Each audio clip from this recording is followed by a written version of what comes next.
morning. I'm Dr. Daisy Lazarus, Associate Editor of the Heart Rhythm Management site on Cardiosource. It is my pleasure to discuss with Dr. Thea Glatzer the abstract she presented today on stroke prevention strategies based on atrial fibrillation detected from implanted devices. Welcome, Dr. Glatzer. Thank you very much.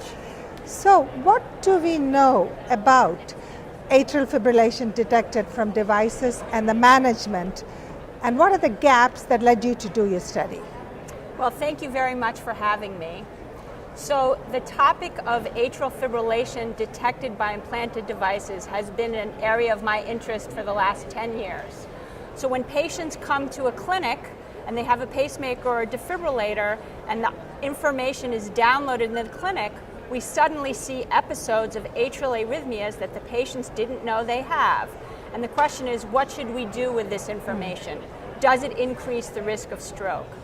So back in 2003, a study was published that showed if you have 5 minutes of atrial fibrillation detected by your device, your risk of stroke is doubled. Over the last 10 years, different cut points have been analyzed. One study by Capucci et al. Showed that 24 hours of AFib doubled the risk of stroke. Another trial published in 2009, the TRENDS trial, showed that if you had 5.5 hours in the recent 30 days, your risk of stroke was doubled. And just recently in 2012, in the New England Journal of Medicine, the ASSERT trial was published. And this showed that if you have 6 minutes of atrial fibrillation detected by your device, your risk of stroke is doubled. So the study I presented this morning was a pooled analysis of 3 trials of over 10,000 patients. And we looked at the maximum daily AF burden that the patients had during any time during follow-up. And we analyzed several different cut points: 5 minutes, 1 hour, 6 hours, 12 hours, and 24 hours. And these cut points were chosen based on the previous literature.